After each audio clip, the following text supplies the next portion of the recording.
సమాజంని ఇది చాలా చెడు అని చెప్పేసి మేము దాన్ని వ్యతిరేకించడం వల్ల దీని మతానికి రంగు పులపడం ఇది సరైన విషయం కాదు ఇది.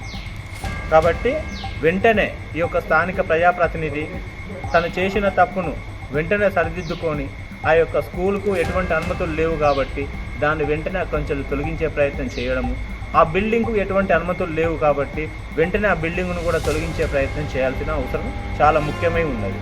ఆ యొక్క బిల్డింగ్లో నిర్మాణంలో కూడా పలు లోపాలు ఉన్నవి. ఒకవేళ పిల్లలు అక్కడ ఒక విద్యాభ్యాసం చేసుకునే సందర్భంలో వచ్చేటి ఎటువంటి ఫైర్ సేఫ్టీ కూడా ఉండే అవకాశాలు లేవు. సడన్గా ఏదైనా ఇష్యూ జరిగితే అందులోకి వెళ్ళి బయటికి పోవాలంటే ఎటువంటి అంశాలు లేవు.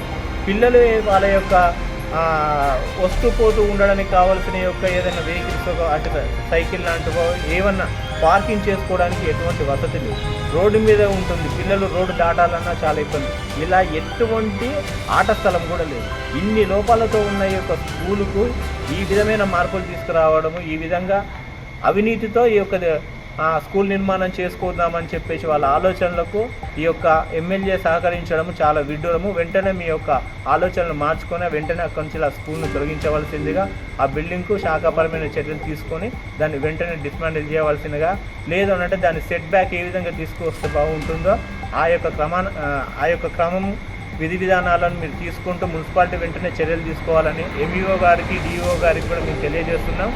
వెంటనే ఈ యొక్క స్కూలు అనుమతులు లేకుండా ఈ విధమైన చట్ట వ్యతిరేక కార్యక్రమాలు చేస్తున్నారు కాబట్టి వారి మీద క్రిమినల్ కేసులు పెట్టేసి ఆ యొక్క స్కూల్కి ఎటువంటి పర్మిషన్స్ ఇవ్వకుండా ఉండేలా చూడాలని మేము రాష్ట్రీయ హిందూ పరిషత్ డిమాండ్ చేస్తుంది. లేని పక్షంలో ఉధృతమైనగా మేము ఈ యొక్క నిరసన కార్యక్రమంలో కావచ్చు ఈ యొక్క స్కూలు తొలగించే వరకు మేము ముందుకు వెళ్తామని చెప్పేసి ప్రకటముఖంగా తెలియజేస్తున్నాం. జై శ్రీరామ్. మహిళా జూనియర్ కళాశాలకు సంవత్సరం క్రితం 2 కోట్ల రూపాయలు శాంక్షన్ అయ్యాయి.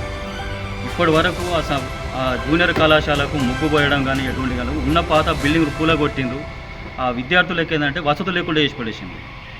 ఈ ప్రభుత్వ విద్యా వ్యవస్థను నిర్వీర్యం చేస్తూ ఏదైతే ప్రైవేటు విద్యా వ్యవస్థలు ఉన్నాయో పర్మిషన్ లేని స్కూళ్లను వాటికి అనుమతిస్తూ ప్రోత్సహిస్తూ నిరుపేద విద్యార్థులకు అందవలసిన విద్యను దూరం చేస్తున్నాడు. కావున రాష్ట్ర ముఖ్యమంత్రి గారు దీనిపైన సమగ్ర విచారణ జరిపించి ఇటువంటి అనుమతి లేని స్కూళ్లను వెంటనే క్లోజ్ చేయాలని చెప్పేసి ప్రభుత్వం ఏదైతే శాంక్షన్ చేసిన 2 కోట్ల నిధులు ఇప్పటి వరకు ఎటువంటి ఖర్చులకు వీలుగా ముగ్గు కూడా పోయలేదు జూనియర్ కళాశాల. దాన్ని తొందరగా